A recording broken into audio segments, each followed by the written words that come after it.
Laws of Attraction, Chapter 15, Clear and Present Danger.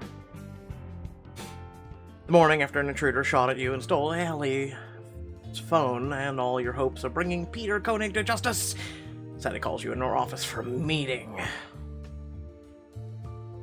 The associates have been gathered, except for Bao. Martin and Gigi bicker in the corner. I'm just saying, the senior partners have access to cold brew, and it doesn't seem like a senior partner kind of luxury. Have you ever made cold brew? Well, no, but it can't be that complicated, can it? Fundamentally, it's just coffee. No, actually, cold brew is the longest taking of all coffees. Spoken like a man that doesn't even deserve cold brew. You turn to Aisling and Gabe, who are waiting quietly on the other side of the room. I should check in with Gabe, because he's the partner. You move over to where Gabe stands by the window overlooking the city below. Any insight on Saddie's choicer? I wish. She's been in a meeting with Eli Byrne about it all morning, but if I was to guess, I'd say her position hasn't changed from last night. I can understand her thinking the prospect of losing our best associates to a bastard like Koenig is a scary one, but to my mind, he's just declared war. I, for one, want to fight for it. But if they decide we have to drop the case... Trust me, I know. I'm already working on it. For now, though, coffee. I need to be prepared for this. Gabe, a man after my own heart. He moves off to pour himself a cup. As he moves away, you hear raised voices in the hallway. It's like Bao and Sadie. I wonder what they're talking about. Move closer to the door, where you can just make out the conversation. I told you last night, there's nothing you need to prove. It's not about proving anything, Aunt Sadie. I just want to do the right thing. Bao, don't you see? This is about your safety. I promised your mother. Voices grow softer as they move a few feet away down the hallway. Try to listen in. You move up to the door, opening it a bit further and craning your neck up to the crack. You can just barely make out the conversation. Your mom made me promise to take care of you. Is this how you want to honor her memory? I think Mom would have wanted me to make my own choices. Even if it cost you your career or your life. I don't say this lightly, Bao, trust me, but he's shown us exactly how much he's capable of. I don't want to lose you too. Sadie sounds genuinely scared for him. Aunt Sadie, what is my career worth if I'm willing to not stand up for people now and then? I didn't come to the firm to push paper and take on cases about property lines. I want to help. The conversation is getting quieter, and you push the door open a bit wider to be able to catch it. Then jump back as Saddie's head whips around as the creaking sound it makes. We can talk about this later. I'm sure the other associates are waiting. Just think about what I've said. She must have heard me. I should get back inside before they see me. You cracked the door. You're not a snake. You hurry over to a coffee pot and pour yourself a cup, trying to look nonchalant. Soon you hear them approaching. Everyone catches Saddie's last words just before they enter. Peter Koenig is not the kind of man you run around throwing accusations at. Please don't take this risk, Bao. It's too dangerous. Moments later, the door sweeps open. Sadie strides in. Bao just behind her. She moves behind her desk, rests her hands on the chair back, and looks out over the room. Let's keep this quick. Last night I informed you that we'd be dropping the Marcus Sharp case. The fact is, you won't. Someone put a clause into our contract with Mr. Sharp that put us in extreme financial disadvantage if we bow out. She narrows her eyes at Gabe. He remains impassive, but you see the hint of a smile at the corner of his mouth. You lean in to whisper, so that's why you weren't worried.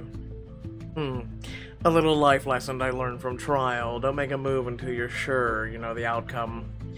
Because of this, Marcus Sharp case must remain on the books, but I can't in good conscience ask any of you to remain on it. Considering the clear personal risk, I'm giving all of you the choice to pull yourself off of the case as of today.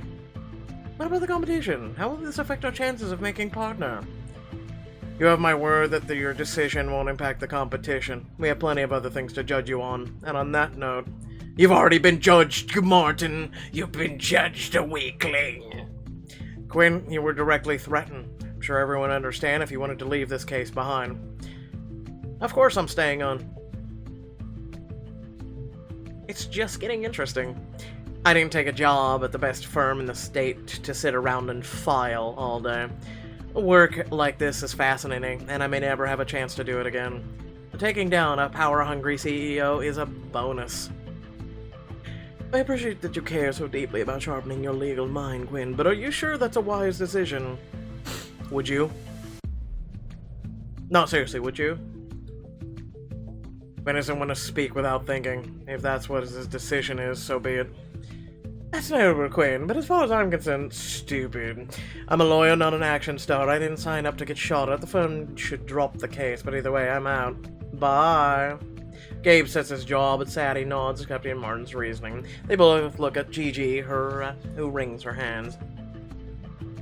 I don't agree with Martin. We agreed to take this case, and Marcus deserves top-tier representation from start to finish, which is why I'm bowing out. I can't do my best for Marcus if I'm afraid to do my job. He deserves a team that's totally focused on his case. Understandable. Aislinn? You see a fire light in her eyes as she looks around the room. She meets Gabe's gaze with a passion you've never seen in her before. But the bedroom, damn it! I've never been more on board to represent Marcus. I am not going to be intimidated. Good. I'm staying on the case, too. Wow. I need to stand up to him. Keep fighting the good fight, right? Trying, at least. Glad to have you on the team. Sadie turns to look at her nephew, a muscle in her jaw jumping, but he avoids her eyes. She swallows hard, but keeps her expression schooled. Beauregard, are you certain this is what you want to do? I'm not about to let some guy in a fancy suit get away with something like this. Gwen is my friend. If someone messes with him, they mess with me. Sadie steeples her hands and lets out a long sigh. I see. Then I suppose it's settled. Martin, Gigi, stay here for a few minutes. I'll have Luca help me find something else for you to use your talents on. Yeah, if you could work on cold brewing coffee, that'd be great. We're gonna need a lot of that. The rest of you follow me. It's time to make a plan of attack. You bow and Aislinn trail over to Gabe's office. As soon as he's through the door, he turns on you all business. One thing's obvious, we were getting close with Koenig, too close, which is why we have to play this smart. He's feeling cornered, but what precisely was Allie threatening to do? We barely managed to skim the documents she gathered. And they weren't exactly organized in a way to point us towards what she was planning. She had materials for everything, from personal blackmail to possibly reviving the class action lawsuit. None of which we have access to anymore. Trust me, I realize we're starting at a disadvantage. Well, so then we, have to think like Koenig. Excuse me? Whatever she had, it, scared him, right? So, what would scare him the most? I think you might be onto something. The Koenig must have thought she would ruin his business. If she had files on everything from water tests to NDAs, her plan had to bring down Koenig Chemical. It would be a long shot. The guy's loaded, and the company's lawyers are top-notch. I think Wynn's right. They'd be getting a ton of bad press from the class action. This could have tipped things over the edge. I wonder, do you think he even knows what she had on him? I mean, I doubt he'll know how to unlock the folder on her phone. I'm betting he didn't know how much she found, otherwise he'd have taken the phone the night of the murder, which works to our advantage. He'll be on high alert, obviously, but he might not know what to hide. He's the CEO of a public company. He can't just destroy records willy-nilly. We might be able to access the information Allie had through our other channels. I still don't get, though. Why kill her? So, he had information on him, right? Couldn't he have bribed her? Maybe he tried. We can guess at motive all day, but I think it's a bigger question we need to answer. How did he know we had the phone so quickly? The question stops you all short. You can't help but look around the room warily. Gabe, what are you implying? Only that we need to move carefully, and right now we have more questions than we have answers. So, what does that mean for us? I think it means take the afternoon. I need to think on this before I let you loose on anything else. I'll be in touch. Literally and figuratively. Giggity. You follow the hallway with Aisling and Bao, where he leans against the wall with a thud and heavy sigh. His eyes look a little red. Bao, do you need to talk? It was pretty obvious before that Sadie didn't want you to stay on the case. No, I'm fine. We should do what Gabe said. I've never gone against my aunt, not on anything big. I'm sure that's hard, especially when you were so clearly don't see eye to eye on this. Exactly. I don't understand why she can't see that this case is more important than the risk. Or why she told me I had to... He catches himself and clears his throat, but you can sense Aislinn tensing next to you. What did she tell you that you had to do, Bao? Nothing. It's not a big deal. Just thinking out loud. He knows something. Something Sadie hasn't shared with us yet. No use in moping about it, you know? Either you want lunch? Probably smart to stay near the office, right? If I take him to lunch, I could find out more about the argument with Sadie. Diamond choice. Yeah, we'll go down to the bistro right by the office. My treat, right? After all, may as well have, or take advantage of those rare windows when we're not on the clock, right? Couldn't agree more. I'm in. Excellent. I know the perfect spot. It's usually impossible to get in, but I'm a regular. The benefits of working with Bao McGraw, right?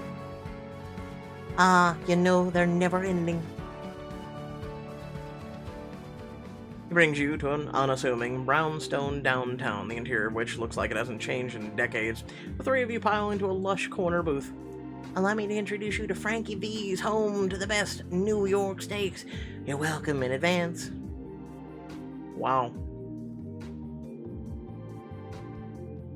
Did we step through a time machine? I feel like we're on the set of some period movie, and not gonna lie, it doesn't make me feel good about the food.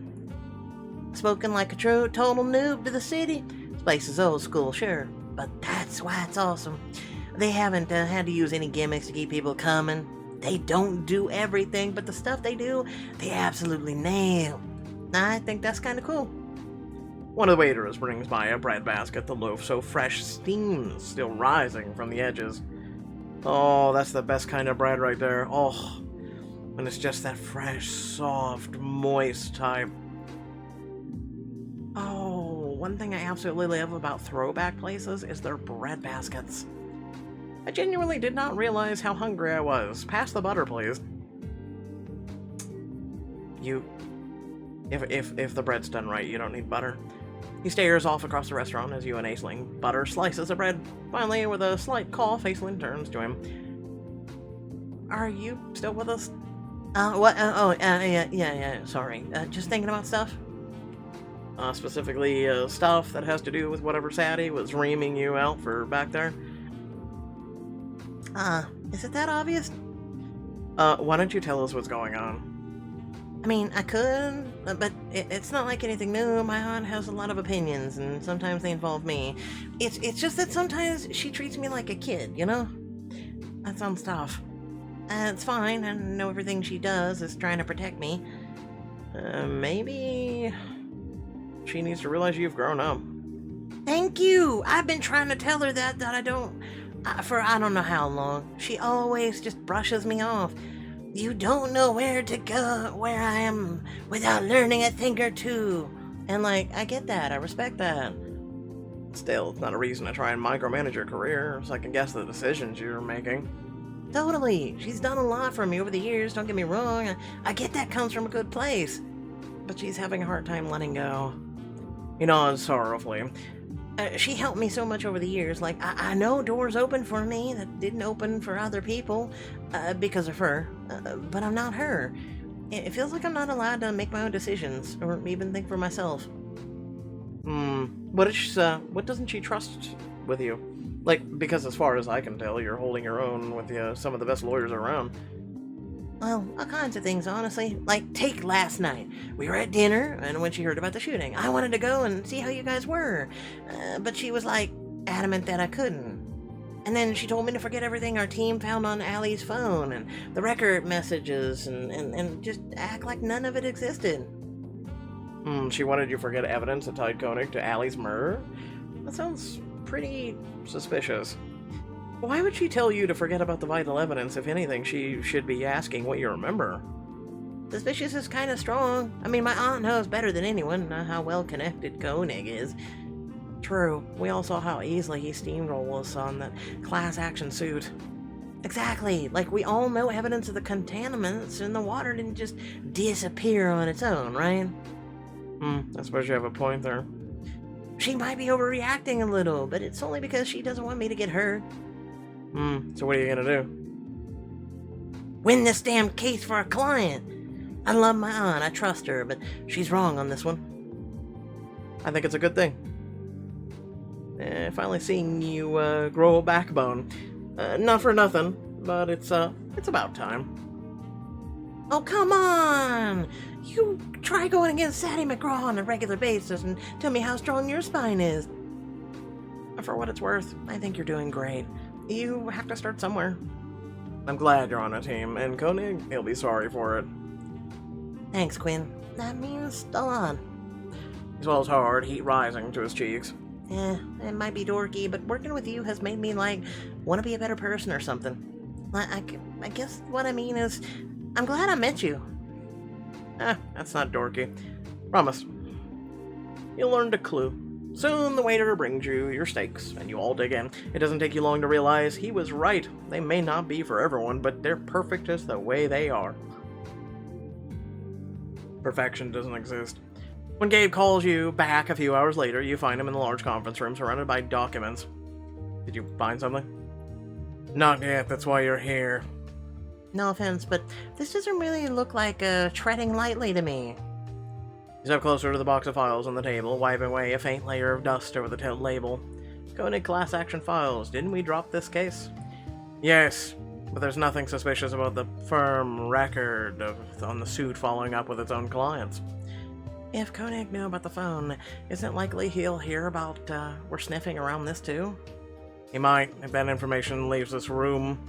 As of right now, I think everything we do on the case has to be completely confidential, from friends, loved ones, even colleagues. You think one of us told Koenig about the case? Quinn, you know I wouldn't do that, right? I think...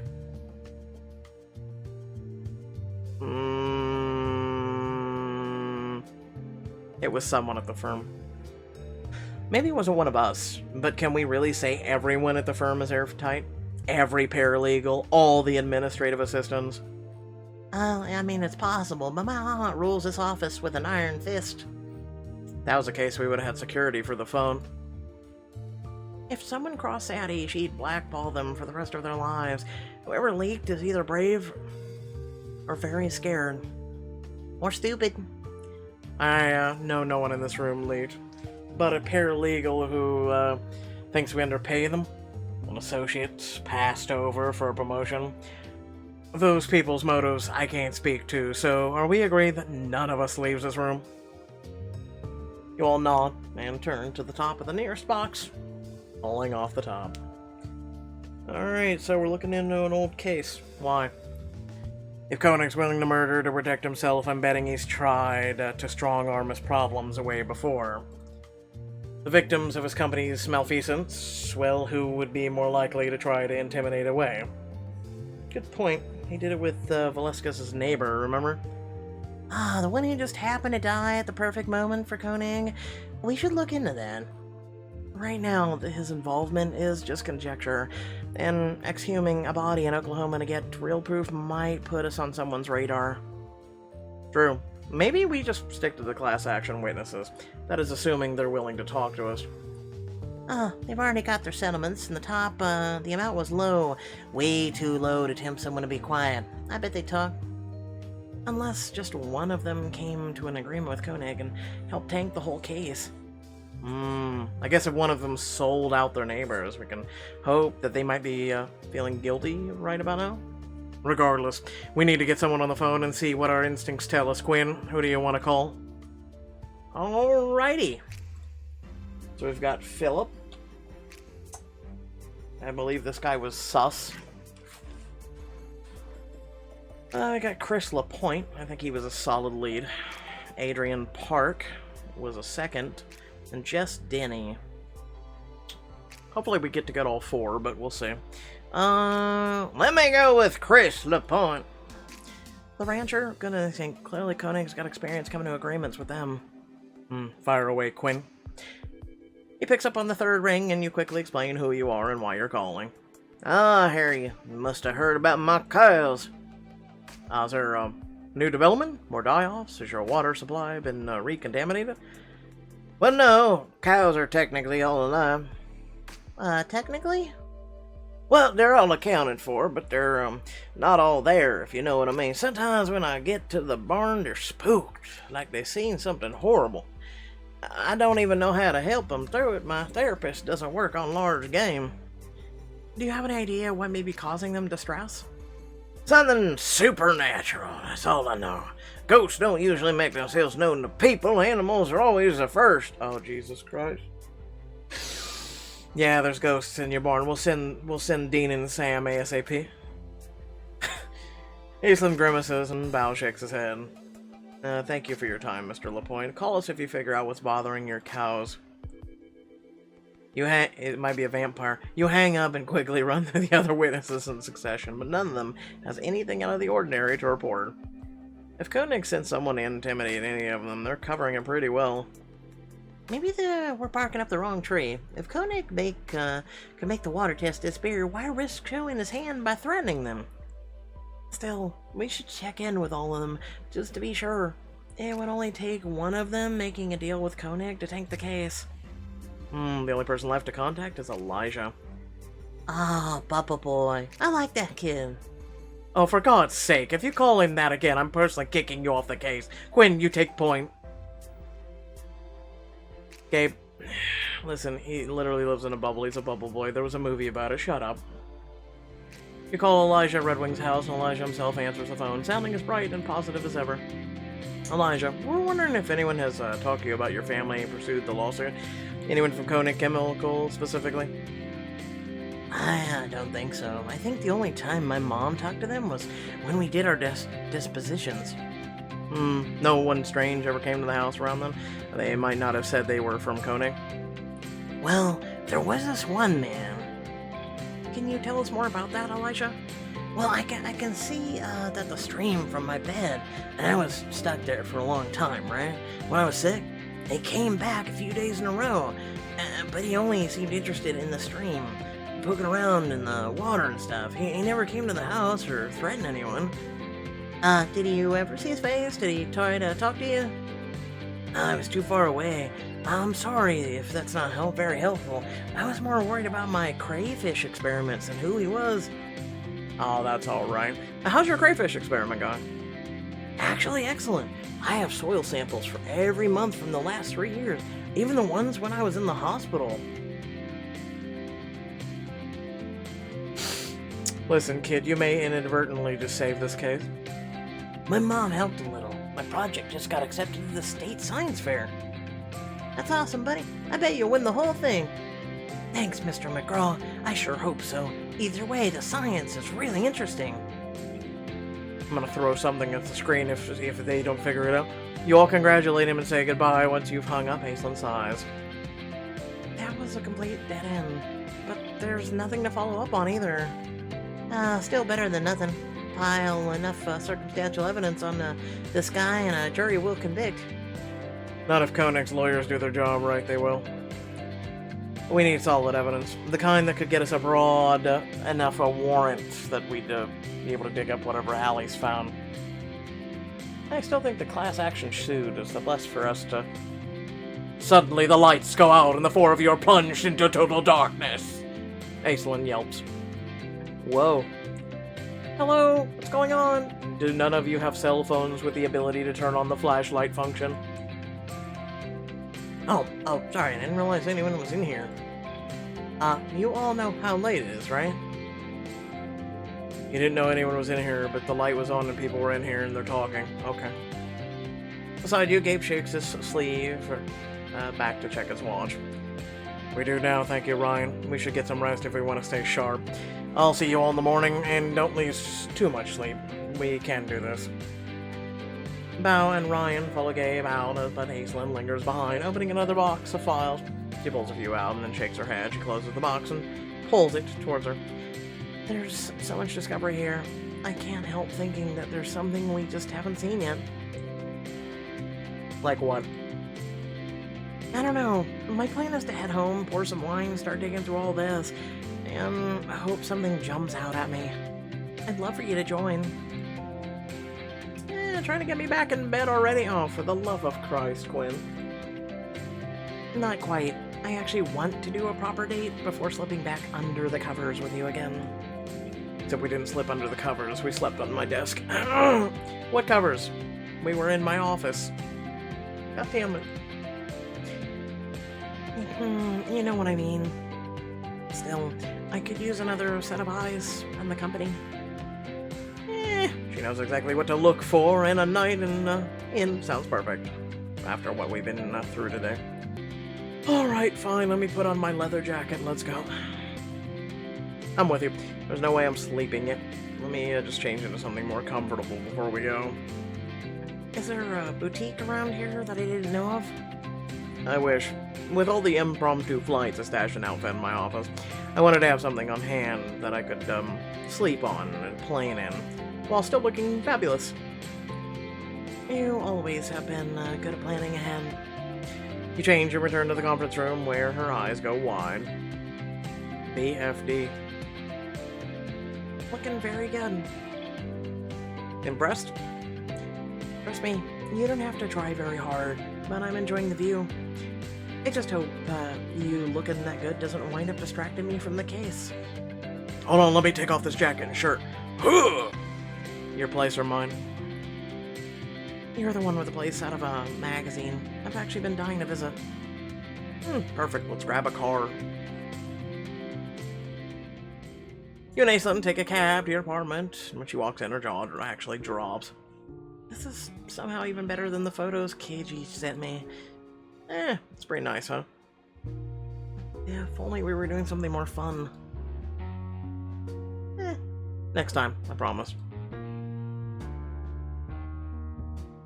The two of you settle in on the couch with files and a bottle of wine on the coffee table between you. Now that we're officially out of the office, let's get some food. Want to open the recommendations, assuming you know a good spot that delivers here. I do, as long as you appreciate the best steamed dumplings the city has to offer. Huh. Well, if I don't, will you still like me? Of course. That just means I get more.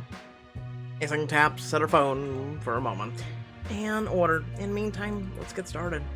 You start making your way through the discovery page by painstaking page. I'm glad you suggested this. I had a nagging feeling there was something I had to find. Plus, I wouldn't be able to live with myself if I didn't know I did absolutely everything to help Marcus's case. Speaking of his case, I was surprised by how quickly you said yes. After last night, I wasn't sure you'd want to hang on. Aren't you scared? I was. Looking up to see that man standing there was one of the worst moments of my life. I thought he was gonna kill me. But I'm still here, and if I can live through that, there's nothing I can't do. Damn straight. Besides, if we give up on the first sign of trouble, we set a precedent for the rest of the cases we take as a firm. And if McGraw-Byrne is dropping the case, who would want to touch it? Exactly. Sounds like the dream team is once again on the same page. Your smile falls as you look back at the stack of documents. Yeah, and which page is going to crack this wide open exactly? I'm trying to figure out what's nagging at me. I always found it weird that we didn't get the test results we needed. You flip through skimming, but the page numbers skip dozens of pages at a time. Aislinn, how many tests of the water did we take? It was more than one, right? There were several, at least half a dozen. So where did they go? Oh my god, you're right. I was so focused on the fact that they didn't show anything that I didn't check on how many we have in the file. There's nowhere near as many as we took. It's like, what if someone removed the incriminating files? Someone at McGraw-Byrne?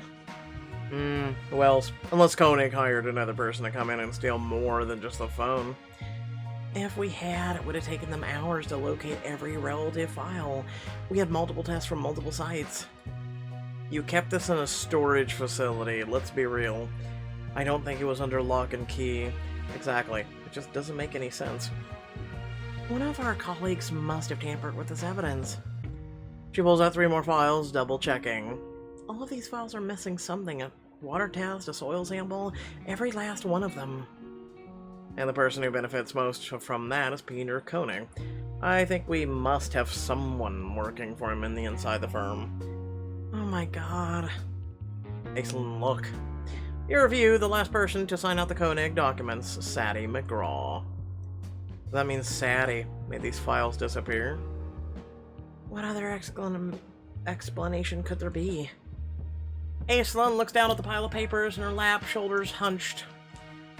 What do we do now?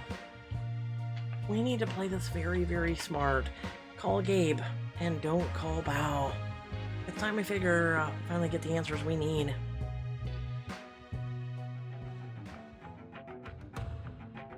Gabe meets you in the lobby, looking slightly more rumpled than you're used to seeing him. Thanks for getting here so quickly, Gabe. Of course, but where's Bao? We didn't ask him, I'll explain, but not until we're in your office. Maybe on the way you can also explain where you got that outfit, Quinn. You like it? I do. If I could be sure the rest of the associates could dress so well, I'd consider instituting casual Fridays. Oh, there, hey. I said if, but for you, I might make an exception. You ride the elevator in silence, and when you enter Gabe's office, he quickly locks the door. Alright, we played the cloak and dagger game, now what's this about? You drop the files, and Aislinn took home on the desk. Did you know we only have 1 test on file for the sites near Sweetwater? That's not right, Sadie told me herself. We had those sites tested half a dozen times at least. Well, if that's true, the tests aren't here. He pulls a file from the box, flips through, a muscle flexing in his jaw. This isn't right. Where are all the soil samples we took? I'm not seeing any of those records. Can we stop beating around the bush and just go to the child bubble boy and get his shit? I could have sworn Elijah Redwing's medical records were much more extensive than this. Take them. Gabe hands them to you and you flip through. There are month-long gaps with no records. Elijah was an inpatient at the hospital for months. There's no way this is everything. All these are missing something. They're not just absent, they've been removed. You can tell by the page numbers. You lean over, flipping to the rear of the box to see the sign-out sheet attached. This is the kicker, Gabe. The last person to sign out those files was Sadie. Gabe nods, processing this. When he speaks next, his voice sounds strangely detached. She actually told the partners no one could access the files without her oversight. The case was too important to the firm, and considering how widespread anti-Koenig sentiment is. It's the perfect cover. Tell everyone the files are at risk of being tampered with. And you tamper with the files to your heart's content. But no, Sadie would never do something like this. It goes against everything she stands for. Gabe, people change. And not always for the better. Sadie, the Sadie, you think you know wouldn't do this? But are you sure, really, who she is?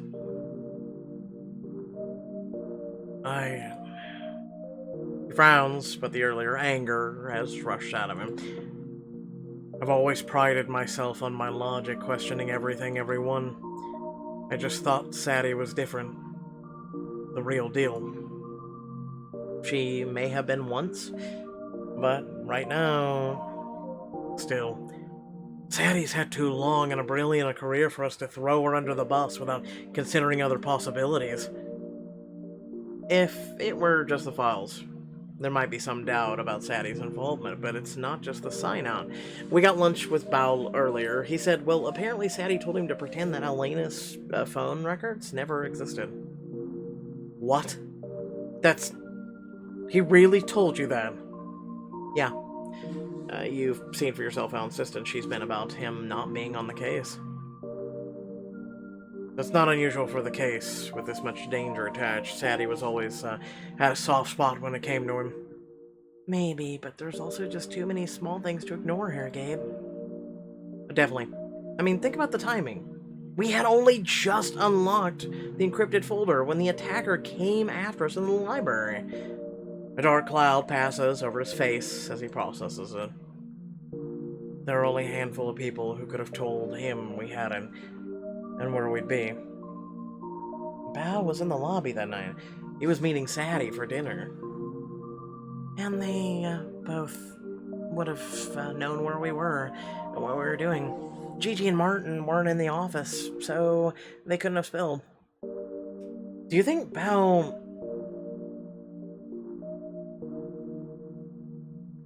He would do anything for Sadie. He clearly idolizes her, and she's been very clear about wanting this case to go away. Maybe he decided to win some points with her? I'm not sure. Bao's complicated, but he's not evil. It's not really being evil. What about Lydia Roswell case? He took credit for my fine. All to impress Sadie. He was leaping at the chance to prove himself. That was underhanded, but he did his best to make up for it after. And he went against Sadie to be on the case. I think he knows it's the right thing to do. But he might have also went against Sadie to know the information that we know. Besides, the class action suit started before Bao was even hired. Someone else had to have gotten rid of those files.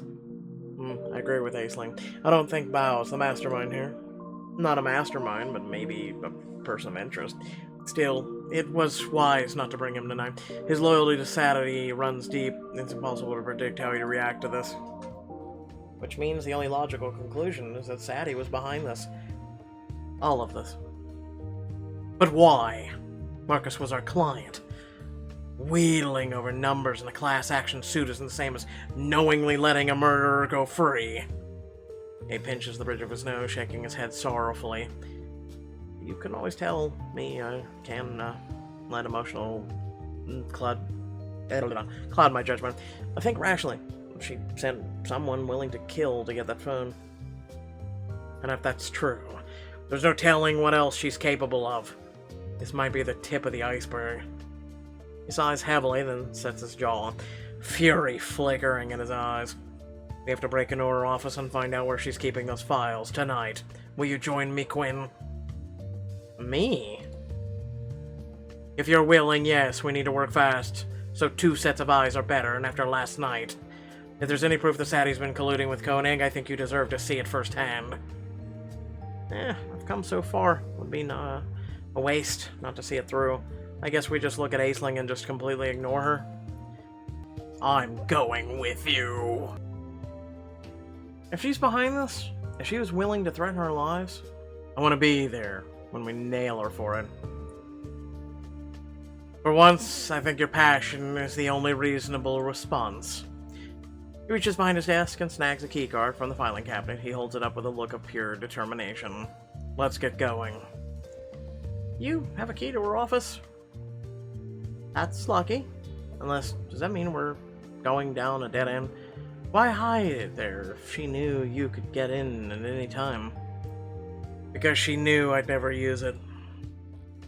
He shakes his head. I thought I'd worked around all the blind spots, but this one... Sadie knew it was there. And I didn't. It's not your fault, Gabe. You had no reason not to trust her.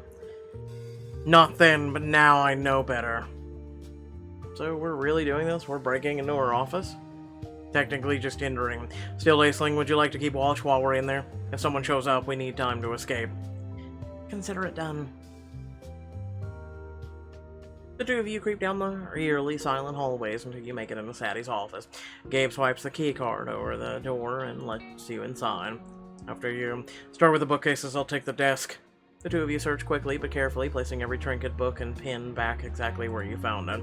Every few minutes, a labored sigh comes from Gabe. You glance over your shoulder at him, weighing what to say. You okay? I know this may be hard for you. That's an understatement. Do you want to talk about it? Yes, though I'm not sure what it even is anymore. All this is so overwhelming, unexpected, disappointing. I know our business gets a bad rap, but I really believe Sadie was one of the good ones. I'm sorry, Gabe. I can't imagine how difficult this is for you. It's just that Sadie taught me just about everything there is to know about corporate law. Ever since I met her, she's been so spotless. She's not above a few tricks of the trade, she passed them on to me. But when it came down to it, you're both always been ethical? Exactly. I never once questioned her motives before this. The idea that she could be this corrupt. I should say something kind. You put a paperwork back in the proper place and turn to Gabe, struggling for the words. I can't say I know how you feel. The greatest mentor I've ever had. Doesn't have a bad bone in his body. I hope you don't mean me. No, I mean Dick Tracy. Gabe, you know how to win cases without sacrificing your standards, and you always do the right thing. Hell, you're willing to go against a boss you care about deeply when your principles are on the line. That's amazing. Amazing or reckless? Maybe it's both, but that doesn't make it any less impressive. Despite himself, he smiles. Keep looking. We're close. You pivot back to the bookcase, but your shoe catches on the lush rug beneath Sadie's sitting area. Whoa. I gotcha. Gabe reaches out to steady you, but when you gather yourself, he's not looking at you. He's looking very intently at the rug. What is it? Did it grow teeth? Oh my god, it's the woman from Transformers. No, I just remembered something. When I made partner, I slept in my office a lot. One night I saw Sadie's lights on, so I decided to say hello. When I walked through the door, she was moving this rug across the floor. Moving it? This thing is huge. She always loves to have things just so, and I figured someone had messed it up. Tripped over it like you just did, just now, but she was startled, Quinn. I've almost never seen her at a loss for words. I wonder. He flips the edge of the carpet and hauls it out of the way, revealing a safe embedded in the floor of her office. Jackpot, but we have nothing if we can't open it. I'm fairly sure we can. His fingers fly over the dial and you hear the satisfying click as he enters each correct number. And then with bated breath he opens the safe. It worked. How did you know the code? Have you seen her enter the PIN before, or...? No. I guessed. It was her sister's birthday. Bao's mother, she died when she was incredibly young. It's why he spent so much time with Sadie as a child. Did you know that? No, he never mentioned. But how did you know it would be her birthday? Because every year on that day, Sadie is out of the office. Out. No one's allowed to contact her the entire day. I asked her about it once, and I think she was surprised I'd noticed that she decided to be candid with me. She visits the grave. It always stuck with me. After all, anything that would take Sadie out of the office must be hugely important to her. He rubs at his jaw thoughtfully. So you're saying you were able to crack the safe because you cared about Sadie? I suppose you could say that, yeah. So maybe just spitballing here. Caring can be a good thing in the business. Oh, shut up.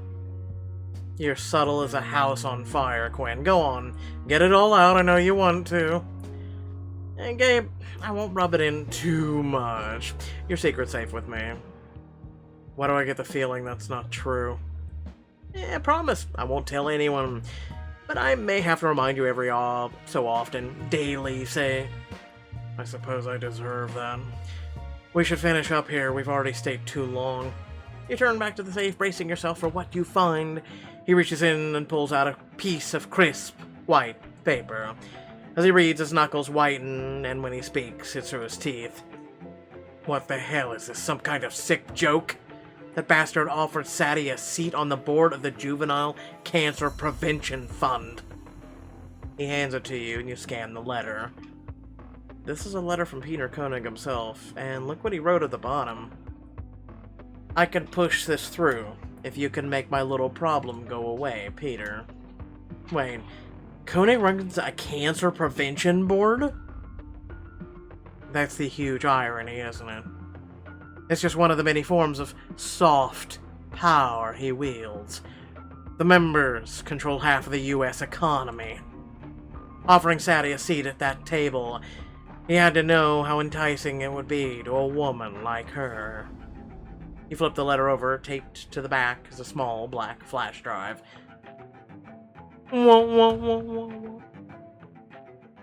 He found the secret Koenig files in Sadie's office.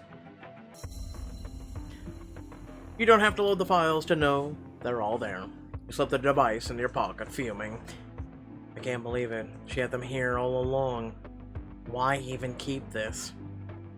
Isn't it obvious? It's her leverage. She couldn't get rid of something that important. She must have thought she was invincible. Or she thought we'd trust her. And if we did, if I had brought in Marcus's case, or hadn't, we'd have never guessed.